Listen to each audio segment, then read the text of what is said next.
Bismillahirrahmanirrahim. Assalamualaikum warahmatullahi wabarakatuh. Waalaikumsalam warahmatullahi Alhamdulillah, wabarakatuh. puji syukur kehadirat Allah Subhanahu wa taala.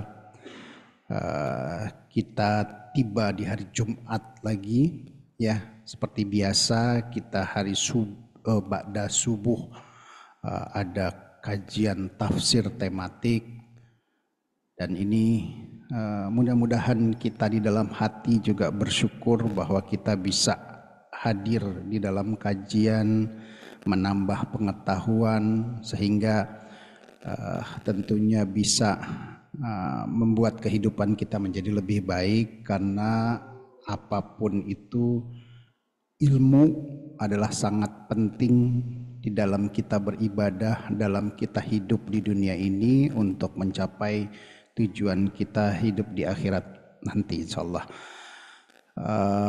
Salawat serta salam tidak lupa kita sanjungkan bagi Rasul Nabi besar Muhammad sallallahu alaihi wasallam. Pagi ini kita masih meneruskan kajian tafsir tematik kita tentang surat An-Nisa, mengenai topiknya tentang tipu daya syaitan. Nah, tentunya kita juga insya Allah mudah-mudahan memahami bahwa syaitan itu dengan berbagai cara akan terus menggelincirkan kita ke dalam hal-hal yang bermaksiat kepada Allah. Jadi memang kita tentunya untuk menghadapi ini perlu sekali trik untuk menghindari tipu daya syaitan ini agar kita bisa terhindar dari tipu daya syaitan ini. Tanpa berpanjang kata, mari kita simak apa yang dipaparkan oleh Ustadz Ilham. Fadil Ustadz. Ya, terima kasih. Bismillahirrahmanirrahim. Assalamualaikum warahmatullahi wabarakatuh.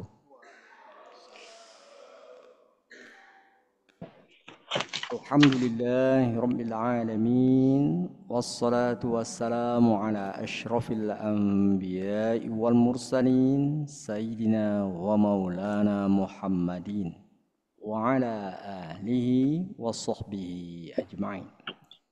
Allahumma rabbana atina min ladunka rahmah wa hayyi lana min amrina rasyada. Amin ya rabbal alamin. Alhamdulillah, dengan izin dan karunia Allah juga kita dapat bertemu kembali, dan dalam kesempatan subuh pagi yang penuh berkah ini kita akan melanjutkan kajian kita di surah An-Nisa bahagian kedua.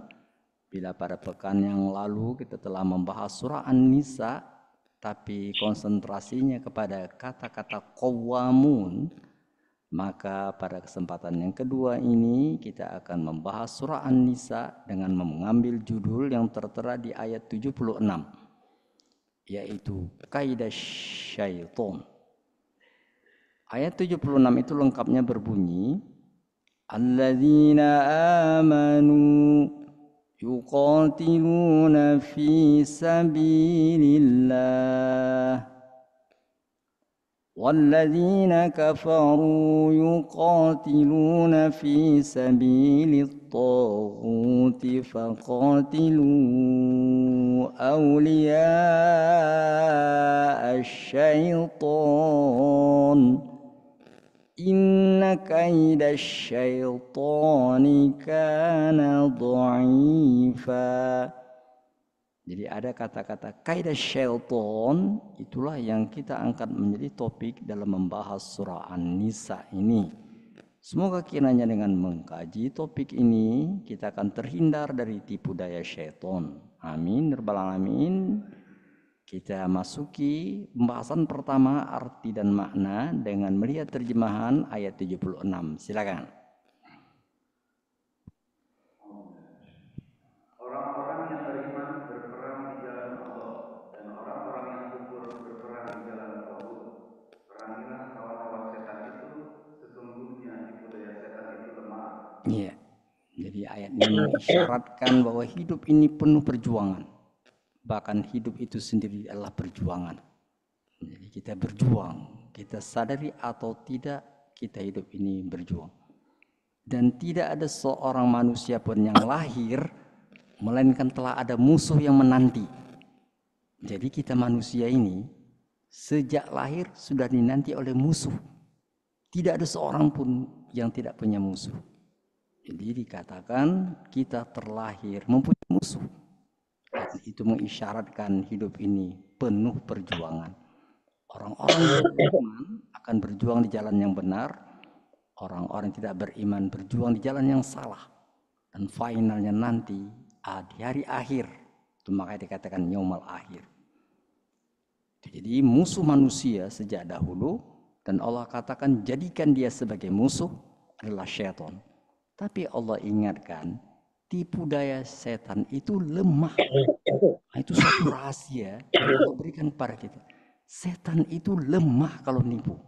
Lemah. Artinya apa? Artinya tipu daya setan itu dapat dengan mudah dipatahkan manusia. Maka katakan kita mencuri, hati kita mengatakan jangan itu. Jadi ketangkap. Oleh karena itulah setan mengambil medium sehingga manusia tidak lagi dapat mengelak dari tipu daya setan. Jadi sekali lagi kalau setan menipu, itu manusia dapat mengalahkannya. Bagaimana supaya tipu dayanya kuat, manusia tidak dapat mengalahkannya. Setan pakai medium, itulah dia wanita. Na'udzubillah min dzalik. Itu makanya wanita adalah medium utama setan untuk menyesatkan manusia. Bila pada pertemuan yang lalu kita diingatkan tentang qawamun, maka sekarang kita tahu qawamun itu adalah bertugas bagaimana agar para wanita tidak menjadi medium dari setan. Itulah arti dari kaidah syaitan, sedangkan makna dibaliknya telah kita singgung tadi. Makna dibalik kaidah syaitan ini adalah menyadarkan manusia bahwa syaitan menyadari tipu dayanya lemah, dia mengambil medium untuk merusak manusia dengan wanita yang paling utama. Rasulullah mengatakan bahwa fitnah manusia di akhir zaman yang mengenai Bani Israel antaranya adalah wanita. Jadi Bani Israel pernah jatuh gara-gara wanita. Banyak manusia mengelak, banyak manusia tidak ikut ke dalam suatu kesesatan walaupun ditawari jabatan, walaupun ditawari harta. Tapi kalau wanita, itu jarang yang lepas. Karena itu setan mengambil strategi sesatkan manusia dengan cara mengambil medium wanita untuk menyesatkannya. Jadi sekali lagi menyadarkan manusia bahwa setan memperalat manusia melalui memperalat wanita dengan tujuan untuk melemahkan manusia. Dia sendiri tahu. Itu makanya nggak boleh kita nyalakan setan. Ini gara-gara setan. Kata setan, aku lemah. Kalian saja yang lebih lemah. Makanya kita kalah. Lemah. Jadi ketika di akhirat nanti Allah buka sidang, manusia menuntut, ya Allah kami tidak berbakti kepadamu, tidak mengabdi kepadamu gara-gara setan. Setan bela diri. Kata setan, aku nggak punya kekuatan. Kekuatan di tangan kalian. Aku lemah. Seperti dikatakan di surah 22. Pada surah 22 pernah kita singgung dahulu. Itu diingatkan kepada kita tentang sidang yaumil akhir. Dipimpin oleh ahkamul hakimin Allah subhanahu wa ta'ala. Tertuduhnya setan. Tapi setan berikan pledoi pembelaan diri. Terekam di surah 14 ayat 22. Silakan. Surat 14, surat Ibrahim alaihissalam ayat 22. Wa qala syaitan. Silakan. 14 Ibrahim ayat 22. Dan setan berkata, ketika perkara hisab telah diselesaikan, sesungguhnya Allah telah menjadikan kepadamu janji yang benar, dan aku pun telah menjanjikan Suaranya nggak bisa kedengaran. aku Suaranya, Pak. bukan itu terhadapmu, melainkan sekedar aku menyeru kamu, lalu kamu mematuhi seruanku. Oleh sebab itu, janganlah kamu mencerca aku, Suaranya hilang. tapi cercalah dirimu sendiri. Aku tidak dapat menolongmu, dan kamu pun tidak dapat Menolongku.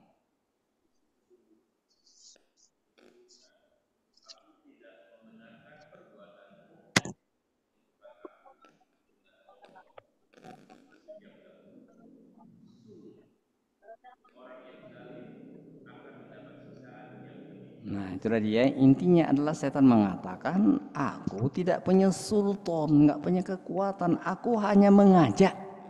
Kau bisa katakan no way, nggak mesti katakan yes way. Ya, banyak orang yes way. No way, bisa gitu. Kenapa kalian katakan yes way? Itu istilah baru ya. Bisa itu. Itu salah kalian, nggak ada. Jadi jangan salahkan aku, salahkan dirimu sendiri. Aku tidak memaksa, aku hanya menggoda. Itulah dia kaidah syaitan menyadarkan manusia betapa lemahnya sebenarnya tipu daya syaitan itu dapat ketangkap. Tapi kenapa manusia setelah ditipu setan tapi menyerah? Karena di balik itu ada peranan wanita. Na'udzubillah min dzalik. Itulah arti dan makna. Kita lanjut sekarang ke bagian kedua, hubungan telah kita singgung tadi. Bila judul yang lalu menjelaskan qawwamun, yaitu peran para lelaki. Allah tunjuk kita para pria untuk menjadi qawwamun, penanggung jawab dari wanita. Apa tanggung jawab kita? Tanggung jawab kita jangan sampai wanita, para perempuan menjadi alat setan untuk menjerumuskan manusia. Jadi sekali lagi, bila judul yang lalu qawwamun menjelaskan tentang penanggung jawab, kita para pria, para lelaki diberi Allah peranan untuk bertanggung jawab terhadap para wanita. Itu qawwamun. Ar-rijalu qawwamuna 'alan nisa. Itu kajian kita terakhir. Para lelaki penanggung jawab dari wanita, itu tugas kita. Maka judul sekarang mengingatkan para wanita dijadikan oleh syaitan sebagai medium untuk menyesatkan manusia karena menyadari tipu daya mereka lemah. Jadi ringkasnya adalah bila judul yang lalu menjelaskan tentang qawwamun, judul sekarang mengingatkan agar kita para lelaki tetap mengingat peran kita sehingga kita dapat mengalahkan kaidah syaitan, tipu daya setan yang menjadikan wanita sebagai medium menyesatkan manusia. Wahai para lelaki, jadilah qawwam, bertanggung jawab terhadap wanita. Karena di sisi lain, setan berkepentingan terhadap wanita. Dia penting, dia perlu pada wanita. Kenapa? Dia menyadari kaidah syaitan, dia menyadari tipu dayanya lemah. Pakai wanita baru kuat. Oleh karena itu para lelaki tetap berada pada peranan qawwamun, penanggung jawab. Dan Allah akan tanya para lelaki sejauh mana tanggung jawabnya dalam menjalankan peranannya sebagai qawwamun yang telah diberikan Allah. Itulah dia hubungan judul yang lalu dengan judul sekarang. Akhirnya sampailah kita pada bagian ketiga. Bagaimana trik setan menjadikan wanita sebagai alat untuk menguatkan tipu dayanya yang lemah.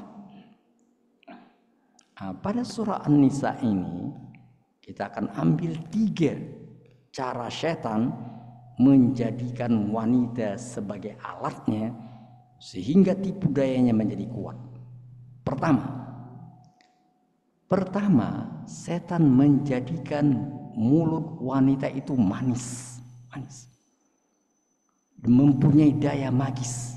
Wanita itu, laki-laki bicara, wanita bicara, itu mutu atau kualitas wanita, bicara wanita itu hebat itu. Laki-laki bicara, wanita bicara itu beda. Itulah makanya ada sebagian paham mengatakan suara wanita aurat. Wanita itu suaranya itu beda. Dia menimbulkan satu sensasi. Demikian hebatnya suara wanita, sehingga bila seorang wanita, katakanlah seorang ibu, berkata kepada anaknya, itu daya tadi itu, kekuatan bicara ibu itu langsung masuk ke relung hati anaknya. Itu makanya hati-hati sebagai ibu, jangan ngomong sembarangan. Jadi banyak kasus kenapa keluarga anak-anaknya generasinya lemah, gara-gara bicara seorang ibu. Ayah juga punya pengaruh, tapi tidak sekuat ibu. Jadi bicara ibu itu hebat. Konon kabarnya Imam Haromain Sudes itu dia nakal, taulah namanya anak-anak nakal. Tapi ibunya memarahi dia nggak pernah mengatakan kamu kurang ajar, enggak. Dia katakan wahai calon Imam Haromain. Betul, wahai calon imam. Jadi imam, pada itu nakal. Itu jadi dia walaupun dia marah, tapi katanya tetap wahai calon Imam Haromain. Itu kata dia. Akhirnya Sudais yang terkenal dengan suara khasnya menjadi Imam Haromain. Konon kabarnya adalah kemarahan ibu yang diwujudkan dalam doanya supaya anaknya menjadi orang yang baik. Itu artinya suara wanita terutama ibu mempunyai daya magis, dikatakan di surah 4 ayat 9. An-Nisa ayat 9 mengatakan wal yakhshal ladzina law taraku min khalfihim dzurriyyatan dhi'afan khafu 'alaihim falyattaqullaha wal yaqulu qawlan sadida. Silakan. Hendaklah merasa takut orang-orang yang seandainya mati meninggalkan setelah mereka keturunan yang lemah yang mereka khawatir terhadapnya. Maka bertakwalah kepada Allah dan bicaralah dengan tutur kata yang benar dalam hal menjaga hak-hak keturunannya. Jadi hati-hati. Hati-hati bicara terutama ibu. Jangan katakan anak kita belajar nyuci piring, kamu ini gimana nggak becus piring pecah, jangan gitu. Jangan sudah piring pecah, kita pecahkan hatinya. Jangan, dia namanya baru belajar. Alhamdulillah nak, kamu sudah belajar menyuci. Hati-hati ya, jangan sampai tanganmu luka. Di piringnya pecah mak, nggak apa-apa, biar aja. Pecah kita ganti. Itu berikan kata-kata itu. Nah, dasar kamu ini, siapa bapaknya? Lagi menyunjung bapaknya lagi ya udah. Itu. Yang karena kalau bicara tidak baik, itu banyak kasus sekali lagi. Itu melaporkan yang mereka konsultasi. Saya perhatikan itu gara-gara ibunya bicara nggak bagus. Kenapa Pak anak saya gini? Saya jawab, itu saya nggak mau mengatakan ibu bicara nggak bagus, tapi saya katakan tadi kita lihat Quran aja Bu ya. Nah, di Quran dikatakan kalau bicara kita nggak bagus itu ngefek ke anak. Gitu. Yang lebih tragisnya bicara wanita kalau tadi ibu kepada anak bukan gitu aja, karena wanita itu umum. Bicara wanita bisa merubah Tuhan, bisa merubah orang yang selevel Tuhan menjadi tidak berkutik. Itu hebatnya. Di wanita kalau bicara, itu lelaki itu walaupun mengatakan hanya Tuhan, itu bisa berubah, tidak komitmen lagi. Siapa orang yang mengaku dirinya Tuhan telah kita ketahui namanya Fir'aun. Fir'aun sebagai Tuhan karena bisikan dari tukang tenungnya, tukang ramalnya yang mengatakan bahwa kerajaannya akan punah oleh bayi laki-laki yang lahir, mengeluarkan pengumuman siapapun bayi lelaki lahir tahun itu bunuh. Itu keputusan raja yang mengaku dirinya Tuhan. Siapa melawan bunuh, satu keluarga dibantai kalau ternyata tadi nyeleweng. Musa lahir di tahun itu.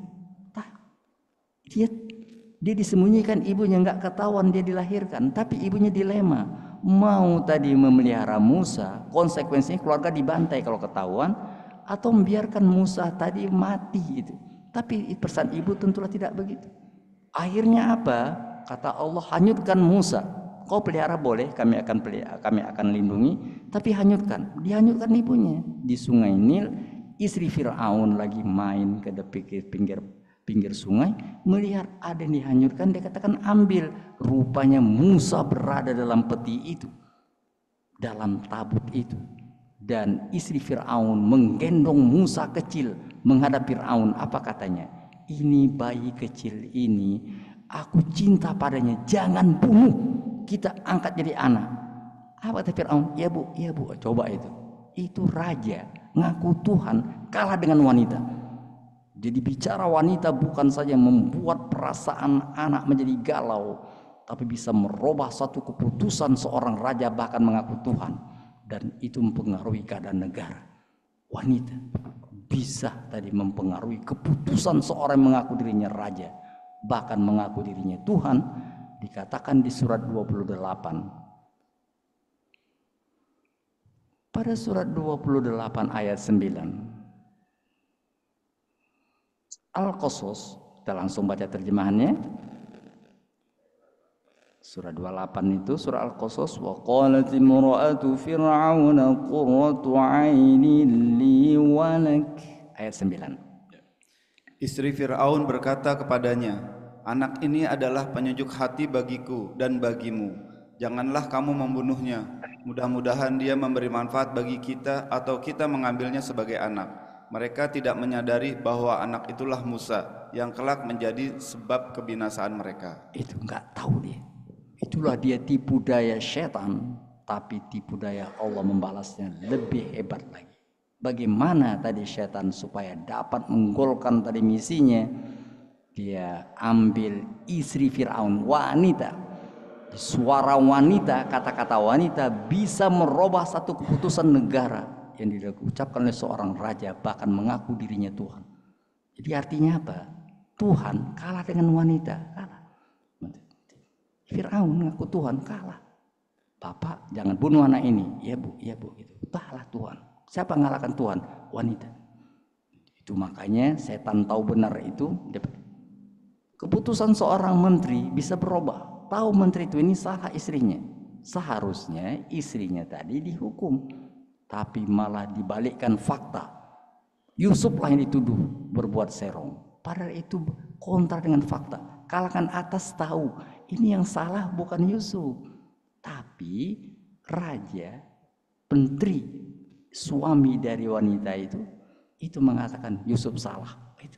Kenapa? Untuk menjaga nama baiknya. Wanita demikian hebat kalau bicara. Udah tahu salah. Yang ini Yusuf. Itu udah kata saksi, hasilnya katakan enggak. Yang benar itu Yusuf. Tapi menteri memutuskan yang salah Yusuf. Walaupun dia katakan di depan Yusuf kau enggak salah, tapi keputusan di luar adalah Yusuf yang salah. Itu dikatakan di surat 12. Mulai ayat 23. راودته التي هو في بيتها عن نفسه وغلقت الأبواب وقالت هيت لك. Silakan. Perempuan yang dia Yusuf tinggal di rumahnya menggodanya. Dia menutup rapat semua pintu lalu berkata, marilah mendekat kepadaku. Yusuf berkata, aku berlindung kepada Allah. Sesungguhnya dia suamimu adalah tuanku. Dia telah memperlakukanku dengan baik. Sesungguhnya orang-orang zalim tidak akan beruntung. Marilah kemari. Jadi Yusuf mengatakan, kebetulan enggak gitu. Yusuf itu qawwamun, penanggung jawab. Ini ala ibu angkatku, aku harus jaga. Jangan tadi dia goda, aku katakan kesempatan. Akhirnya apa? Ibu angkatnya yang istri menteri itu tidak mau ditolak begitu. Lanjut. Sungguh perempuan itu benar-benar telah berkehendak kepadanya Yusuf. Yusuf pun berkehendak kepadanya sekiranya dia tidak melihat tanda dari Tuhannya. Demikianlah kami memalingkan darinya keburukan dan kekejian. Sesungguhnya dia Yusuf termasuk hamba-hamba kami yang terpilih. Sebagai lelaki melihat wanita yang cantik, tentulah tadi bisa mengatakan aku silap atau segala macam. Tapi enggak. Yusuf juga hampir begitu. Kalau dia tidak sadar, Yusuf kau qawwamun, penanggung jawab, bukan pecundang. Lanjut. Keduanya berlomba menuju pintu dan perempuan itu menarik bajunya Yusuf dari belakang hingga koyak. Dan keduanya mendapati suami perempuan itu di depan pintu. Dia perempuan itu berkata, apakah balasan terhadap orang yang bermaksud buruk terhadap istrimu selain dipenjarakan atau dihukum dengan siksa yang pedih? Coba itu. Dia tadi menggoda Yusuf, ketemu suaminya mengatakan ini yang tadi itu mengajakku berbuat serong. Dia harus dihukum. atau siksa yang pedih. Ya, Yusuf nggak mau disalahkan begitu. Lanjut. Dia Yusuf berkata, dia yang menggoda diriku. Seorang saksi dari keluarga perempuan itu memberikan kesaksian. Jika bajunya koyak di bagian depan, perempuan itu benar, dan dia Yusuf termasuk orang-orang yang berdusta. Ya, sekarang ada saksi. Nah, itu saksinya secara rasio itu benar. Kenapa? Kalau Yusuf yang salah, itu kelihatan bajunya. Jadi Yusuf yang datang bajunya koyak di depan. Mungkin istri tadi mengelak sehingga mengoyakkan baju Yusuf. Ini baju Yusuf koyak di belakang, berarti dia dikejar. Lanjut. Jika bajunya koyak di bagian belakang, perempuan itulah yang berdusta, dan dia Yusuf termasuk orang-orang yang jujur. Dilihat oleh suami wanita tadi, yang koyak belah belakang, dia tahu istrinya salah. Dia katakan kau salah, tapi keputusan tetap saja Yusuf yang salah. Lanjut. Maka ketika melihat bajunya Yusuf koyak di bagian belakang, dia suami perempuan itu berkata, sesungguhnya ini adalah tipu dayamu, hai kaum wanita. Tipu dayamu benar-benar hebat. Betul-betul hebat kalian ini wanita. Kalau setan tadi nipu, aku bisa katakan tidak. Ini wanita. Tak bisa ada katakan no way. Terpasalah yes way. Itu jangan salah.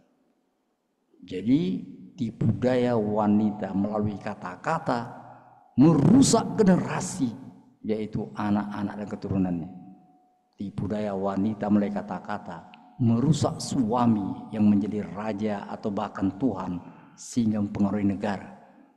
Itu kata-kata wanita itu yang diperoleh oleh setan, membuat seorang suami berani mengatakan atas nama, atas dasar status bahwa yang salah adalah A, padahal yang salah adalah istrinya.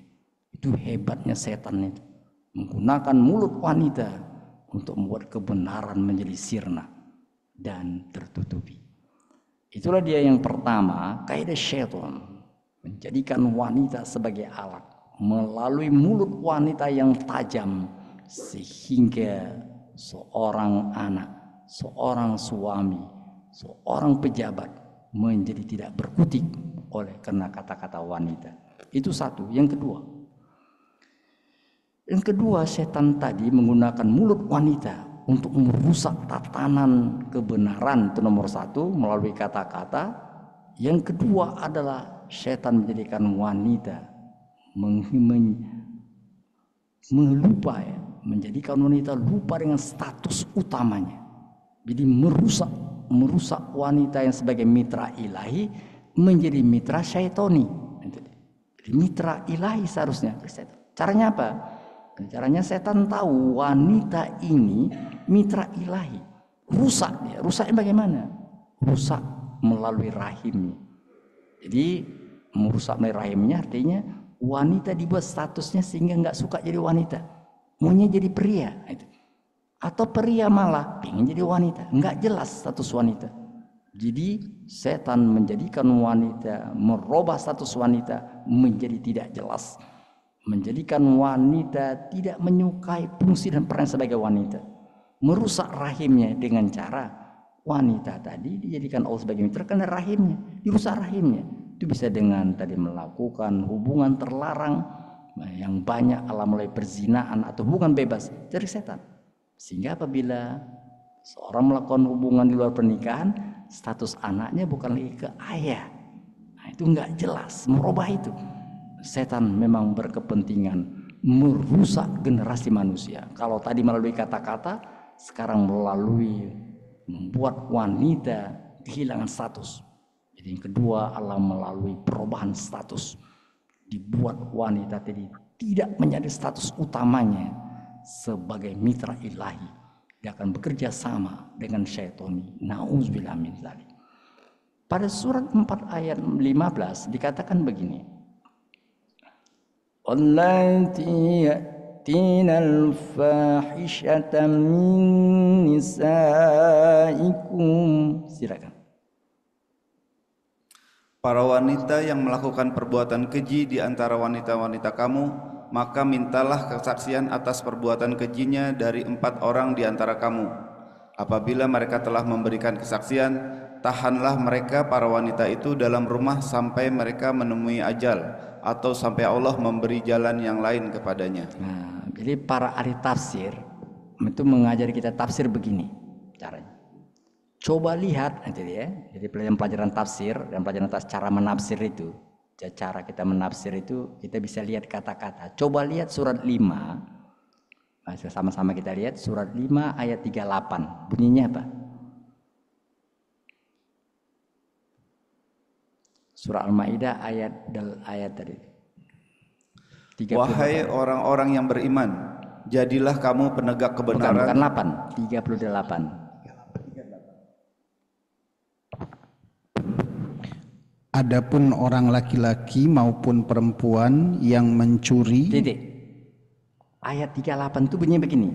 Wasariqu wasariqatu. Pertanyaannya, mana dalam masalah mencuri, mana yang lebih dahulu disebut Allah? Laki-laki atau perempuan? Laki-laki. Karena wasariqu, pencuri laki-laki. Wasariqatu, pencuri perempuan. Mari lihat surat 24. Surat 24 ayat 2. Ayat 2. Az-zaniyatu waz-zani. Pezina perempuan dan pezina laki-laki. Titik. Untuk masalah zina, siapa duluan disebut? Dia mencuri laki-laki. Karena dia dasarkan tanggung jawab untuk apa dia mencuri. Kalau berzina disebut Allah duluan perempuan. Gitu. Jadi artinya setan memperlarat manusia melalui wanita. Gitu. Tanpa wanita sadari, gitu dia. Dia memancing tadi emosi para lelaki. Itu maka dikatakan lelaki mana saja digoda oleh wanita yang tadi mempunyai data man nasobin. Dikatakan itu 7 golongan akan dilindungi Allah. Di antaranya adalah lelaki digoda oleh wanita yang tadi mempunyai status tinggi, tapi dia katakan aku takut pada Allah, mengelak. Dia tahu dia qawamun seperti Yusuf. Itu. Bukan malah memperalat wanita untuk menjadi para penzina, bukan begitu malah. Laki-laki bertanggung jawab, jangan sampai wanita kehilangan tadi statusnya yang paling suci sebagai makhluk yang istimewa, mitra ilahi. Itu caranya itu, dirusak wanita sehingga tidak suka jadi wanita, merasa terkekang dengan wanita. Dirusak wanita sehingga dirusak rahimnya, enggak peduli lagi dengan kehormatannya. Pergaulan bebas itu malah digenggamkan. Kenapa kami ditahan? Kami pengen bebas. Itu kata-kata itu. Dan itu banyak. Laki-laki harus bertanggung jawab mengatakan bukan kita nggak sayang pada wanita, tapi kita tahu dia adalah makhluk yang istimewa. Nggak boleh sembarangan gitu. Bukan berarti mengekangnya. Itu bukan berarti bahwa wanita nggak boleh kerja. Enggak, itu semuanya oke saja. Yang tadi diperhatikanlah jangan sampai dia menjadi medium setan untuk merusak status wanita yang hakiki. Dia dipilih Allah sebagai mitranya, jaga generasi manusia melalui wanita. Itulah dia cara yang kedua, yang terakhir. Yang terakhir cara tipu daya setan untuk tadi menjadikan wanita menguatkan tipu dayanya setelah menggunakan mulut wanita untuk bicara yang merusak tatanan kebenaran. Yang kedua, merusak wanita sehingga tidak sadar apa statusnya yang hakiki. Membuat tadi jalur keturunan manusia menjadi terhenti. Maka yang ketiga adalah melalui wanita setan tadi membuat manusia lupa tentang surga abadi. Yang diingat itu surga dunia. Jadi wanita itu menjadi Tuhan kedua. Jadi kalau Tuhan kita Allah, kita akan berharap surga akhirat. Tapi ada orang yang menuhankan wanita karena untuk mendapatkan surga dunia. Itu bahaya. Sehingga wanita dikatakan idola, berhala. Berhala itu idol, idola. Itu dari bahasa Inggris, idol, idola, pujaan. Dipuja wanita, dicintai seperti cintanya kepada Allah. Bahkan lebih lagi dalam artian bisa gara-gara wanita lelaki menggadaikan akidahnya, nggak peduli masalah akidah, jangan ikut campur. Ini masalah cinta, begitu tipu daya setan. Allah katakan kau akan dibawanya ke surga dunia, tapi kau diseret ke neraka akhirat. Lelaki tidak peduli. Kenapa? Demikian hebatnya setan menjadikan wanita sebagai berhala. Kalau nyembah setan itu banyak manusia pikir-mikir. Ini musyrik kali, banyak sunset. Tapi kalau wanita nggak sadar lelaki bahwa dia telah menuhankan wanita itu. Seperti dikatakan di surat 4 ayat 117. Yad'una min dunihi illa inasa wa yad'una illa syaitanan marida. Silakan. Mereka tidak menyembah selain Dia kecuali berhala, dan mereka juga tidak menyembah kecuali setan yang durhaka. Iya, mereka tidak menyembah melainkan berhala. Dikatakan inasa itu berhala. Inasa itu artinya wanita. Wanita. Dan berhala itu memang kalau diperhatikan itu adalah wanita. Wanita. Gambar wanita. Inasa. Baca sekali lagi terjemahannya. Yad'una min dunihi illa inasa. Silakan. Baca. Lagi. Mereka tidak menyembah selain Dia kecuali berhala, dan mereka juga tidak menyembah kecuali setan yang durhaka. Nah, berhala di situ terjemahan inasa. Tapi inasa itu arti lainnya wanita. Buktinya di surat 42. Pada surat 42 ada kata-kata inasa ayat 50. Au yuzawwijuhum zukrana wa inasa. Inasa juga kata-kata yang sama. Terjemahnya apa?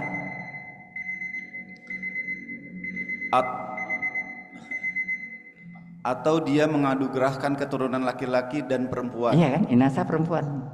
Jadi inasa perempuan. Mereka menyembah wanita dan mereka menyembah setan, karena wanita itu menjadi medium setan untuk menyesatkan manusia dari Allah Tuhan yang sejati. Itu makanya di surat 2 dikatakan begini, ada orang-orang yang mencintai selain Allah seperti cinta kepada Allah. Siapa yang kita cintai itu? Wanita. Michael Bolton mengatakan you are the one itu. Kalau satu-satunya, the one itu Allah Ahad. Bisa wanita. You are the one itu lagunya. Say I love you itu kalau but I lie. Itu dikatakan you are the one, bisa merubah Tuhan yang Ahad menjadi wanita, seperti dikatakan di surat Al-Baqarah ayat 165. Wa minan nasi man yattakhidhu min dunillahi andadan yuhibbunahum ka hubbillah. Silakan. Di antara manusia ada yang menjadikan sesuatu selain Allah sebagai tandingan-tandingan baginya, yang mereka cintai seperti mencintai Allah. Mereka cintai seperti cintai Allah. Itu hati-hati. Wanita medium setan untuk mengalihkan manusia dari penyembahan yang sebenarnya dengan perkataan lain, manusia menjadi syirik gara-gara wanita. Lanjut. Adapun orang-orang yang beriman sangat kuat cinta mereka kepada Allah. Titik, sampai situ aja. Orang-orang beriman berjuang untuk cintai kepada Allah. Dia tahu qawamun, wanita mitra ilahi, dia akan kawal dengan baik. Begitulah tatanan seharusnya. Tapi setan merusak, dan itu rusaknya adalah wanita. Karena wanita demikian istimewa, dia rusak yang istimewa. Dan kita bertanggung jawab untuk menjadikan itu tetap istimewa. Jangan sampai kita menjadi orang yang tertipu dengan tipu daya setan. Terakhir kita lihat surat 2 ayat 221. Mereka mengajak ke surga dunia tapi neraka akhirat. Mungkin mereka katakan ini cinta, dapatnya surga dunia. Tapi mereka akan merangkak ke neraka akhirat. Na'udzubillah min zalik. Nah, itu dalam contoh lain bisa gara-gara wanita seorang lelaki menggadaikan akidahnya, dikatakan di surat 2 ayat 221.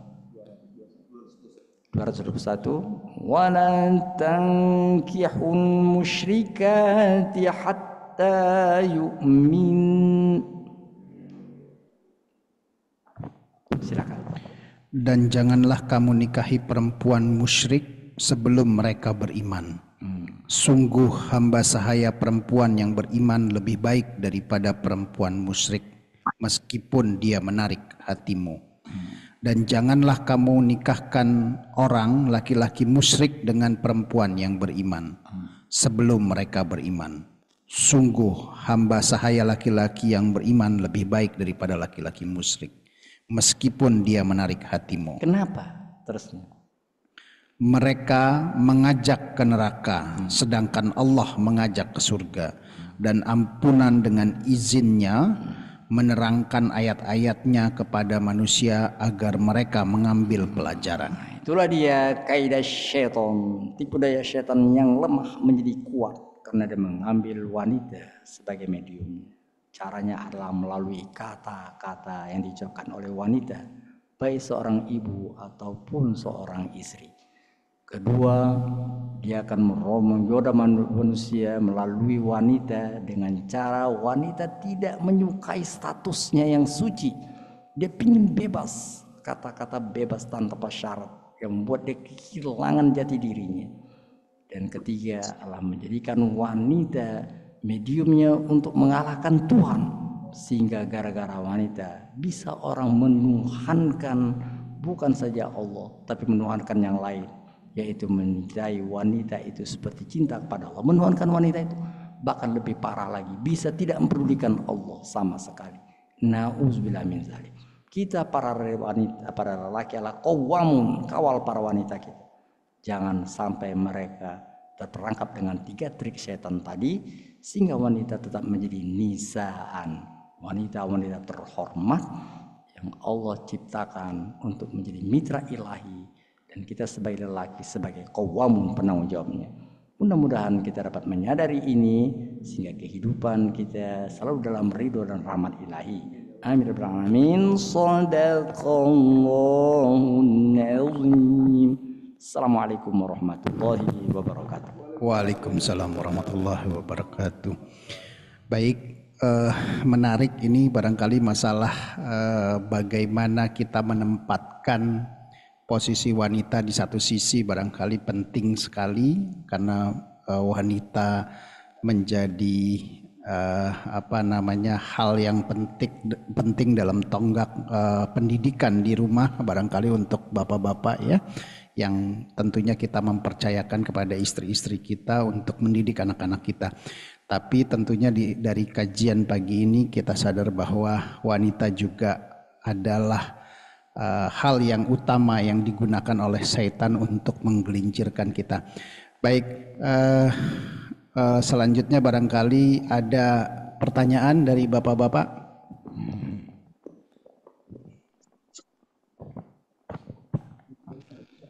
Assalamualaikum warahmatullahi wabarakatuh. Waalaikumsalam warahmatullahi wabarakatuh. Jazakallah khair Ustaz atas siraman rohaninya. Pertanyaan saya melihat apa yang disampaikan Ustadz, jadi kita sebagai orang tua itu bagaimana mendidik anak-anak kita sebagai terutama yang perempuan, sehingga nanti dia menjadi bukan sebagai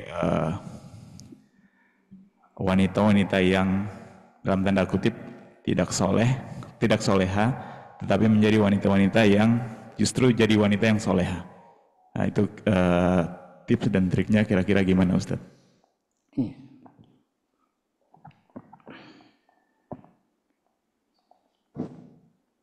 Ya. Jadi belajar dari Allah contohkan ya. Jadi untuk triknya itu Allah beri contoh ya, tapi contoh yang gampang kita ikuti yang tertera di surat 3.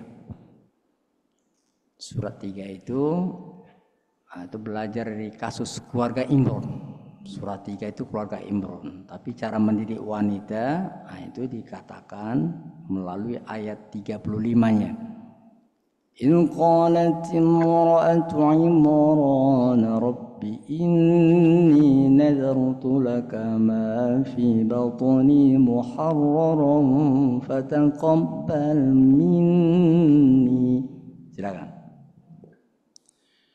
Ingatlah ketika istri Imran berkata, "Ya Tuhanku, sesungguhnya aku bernazar kepadamu, apa janin yang di dalam kandunganku kelak menjadi hamba yang mengabdi kepadamu, maka terimalah nazar itu dariku.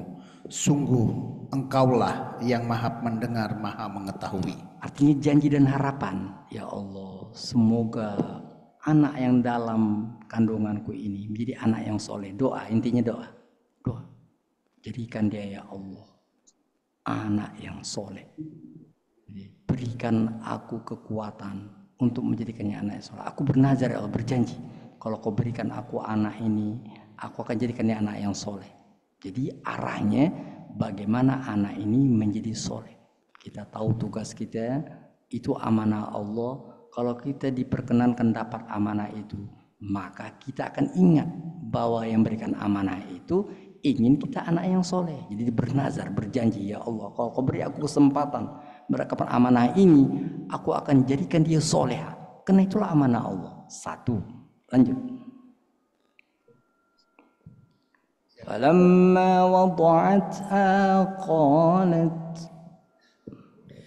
Maka ketika melahirkannya dia berkata, "Ya Tuhanku, aku telah melahirkan anak perempuan, padahal Allah lebih tahu apa yang dia lahirkan. Dan laki-laki tidak sama dengan perempuan, dan aku memberinya nama Maryam. Dan aku mohon perlindunganmu untuknya dan anak cucunya dari gangguan syaitan yang terkutuk." Jadi pertama tadi masih dijanin, ya Allah, kalau kau berikan aku amanah seorang anak, aku akan jadikan dia anak yang soleh. Itu masih dalam kandungan. Setelah lahir, ya Allah, rupanya dia wanita. Itu lebih berat. Wanita lebih berat dibandingkan dengan laki-laki. Wanita dia, kita laki-laki qawamun, wanita itu mitra ilahi. Tapi ya Allah, berikan aku kekuatan agar ia terhindar dari setan. Coba kita perhatikan itu. Dari awal sudah kata setan itu. Setan ketika bayi wanita lahir udah ambil peran. Ini akan kujadikan sebagai medium. Itu makanya doanya, ya Allah, jangan sampai di tempat tersentuh oleh setan. Dia beri nama yang baik. Nama untuk anak-anak kita itu mengandung doa. Itu makanya dikatakan namanya Maryam. Demikian penting nama itu. Jangan sembarangan ngasih nama anak. Nanti katakan tadi, jangan kasih nama-nama yang baik. Itu adalah sunnah. Zakaria Allah ngasih nama. Ada Yahya. Zakaria itu anaknya Yahya, yang ngasih nama Yahya itu Allah. Sama ya Zakaria, inna nubasyiruka biyahya. Kami beri kabar baik, kau dapat anak nama Yahya. Allah langsung turun tangan beri nama-nama. Jadi namakan dia nama yang baik. Nama itu hendaknya mencerminkan bahwa dia nanti maunya mengikut nama itu untuk jadi soleha. Jadi berikan nama-nama yang baik untuk dia. Lalu doa kepada Allah. Apa lanjutnya? Itu masih di awal ya. Jadi diawali dengan ketika dalam rahim, diawali ketika dia lahir, proses yang kita kenal dengan akikah itu ke sana. Beri nama, itu dicukur rambutnya. Itu dalam rangka itu doa supaya dia terhindar dari setan. Yang terakhir, lanjut. Fataqabbalaha rabbuha biqabulin hasan. Dia Allah menerimanya Maryam dengan penerimaan yang baik, membesarkannya dengan pertumbuhan yang baik, dan menyerahkan pemeliharaannya kepada Zakaria. Setiap kali Zakaria masuk menemui di mihrabnya, dia mendapati makanan di sisinya. Dia berkata, "Wahai Maryam, dari mana ini engkau peroleh?" Dia Maryam menjawab, "Itu dari Allah. Sesungguhnya Allah memberi rezeki kepada siapa yang dia kehendaki tanpa perhitungan." Jadi tahapannya tetap doa sebelum dia lahir, masih di sebagian rahim, tetap doa setelah dia lahir, buat prosesinya, doa kepada Allah. Yang ketiga adalah pelihara dengan baik, didik, cari orang mendidik yang baik. Kita mungkin bisa mendidiknya, tapi kita perlu bantuan. Tadi itu Maryam, tadi itu orang tuanya namanya Imron, bisa aja, tapi dia perlu, anaknya perlu dididik. Tidak cukup di rumah saja, diserahkanlah pendidikannya kepada dan Nabi Zakaria. Nabi Zakaria itu yang tadi, setiap kali Zakaria tadi lihat Maryam ini gimana, jadi pendidik yang tadi dapat dipercaya. Jadi setelah tadi doa dari mulai janin sampai dia lahir, maka pendidikannya. Pendidikan itu yang paling utama adalah didik anak itu untuk mengenal Allah, dan Nabi katakan dari mulai dini itu anak dilatih dengan Quran, dilatih dengan sholat. Itu dia. Nah, kalau tidak kita kecolongan. Kita akan ditanya Allah nanti. Kau sudah kukasih titipan, ya anak. Enggak semua orang kukasih amanah itu. Ya, kau tahu apa maksud kuberikan? Supaya menjadi dari itu mitraku. Itu wanita jaga dengan baik. Kalau dia wanita, sudah kau jaga dia, sudah kau beri dia konsumsi yang bagus untuk menjadi solihah. Apa itu? Dari awal dengarkan dia tentang kalamku, ajarkan dia mengabdi kepadaku. Dua itu aja, dua itu. Jadi ajarkan anak kita, apakah laki-laki atau perempuan, Quran dan sholat itu jangan sampai kita kecolongan. Anak itu tidak banyak-banyak kita ajari, kita berikan dia pendidikan berupa sekolah. Oke, apa-apa, sekolah bagus, PD punya. Tapi ada hal yang tidak boleh kita lupakan. Anak-anak itu amanah Allah untuk menjadikan dia soleha, maka dia punya basic utamanya adalah Quran dan sholat. Orang tua mana saja yang tidak bertanggung jawab terhadap anaknya baca Quran dan sholat akan dipanggil oleh Allah. Itu ngeri. Kenapa kau beri amanah enggak itu? Itu aja. Tentulah tadi kita perhatikan setelah itu lingkungannya. Jadi setelah tadi pendidikan yang perlu dikawal dari kecil, yaitu perhatiannya kepada Quran dan sholat, maka perhatikan lingkungannya, teman-teman dan makanannya. Jadi katakan kau dapat makan dari mana tadi? Melalui makanan bisa jadi merubah perasaan. Itu makanya Nabi Ibrahim mengatakan, ya Allah, jadikan ini anak-anakku mendapat suasana kondusif, atmosferik yang kondusif, lingkungan yang kondusif. Diterahkan dari setelah keluarga Imran selesai, kita pindah ke keluarga Ibrahim, yaitu yang tertera di surat 14 ayat 37.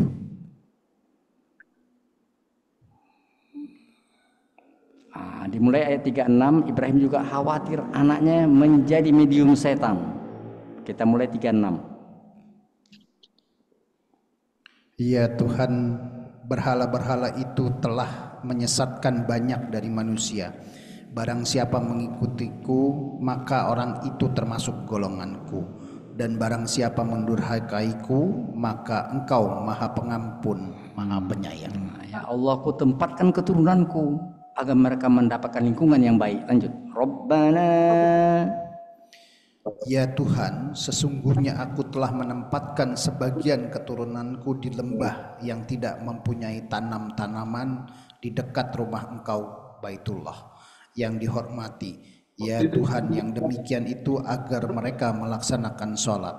Maka jadikanlah hati sebagian manusia cenderung kepada mereka dan berilah mereka rezeki dari buah-buahan. Mudah-mudahan mereka bersyukur. Nah, di sini tetap diingatkan sholat dalam bawah lingkungan yang kondusif, yang tidak memperalat mereka, makanan yang tidak tadi terkontaminasi dengan makanan-makanan yang tidak baik. Kira-kira gitu triknya. Syukran Ustaz. Ya, Pak. Baik, ada lagi pertanyaan dari ruang Zoom barangkali Pak Bajirus Salam.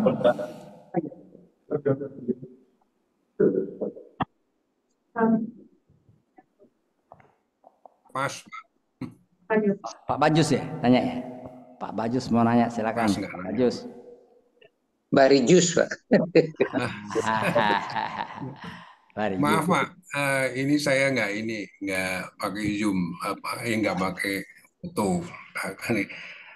Pertanyaannya ini memang apa Pak? Memang apakah wanita itu benar-benar dijadikan oleh setan sebagai alat untuk merusak tadi juga, untuk merubah tatanan, ya.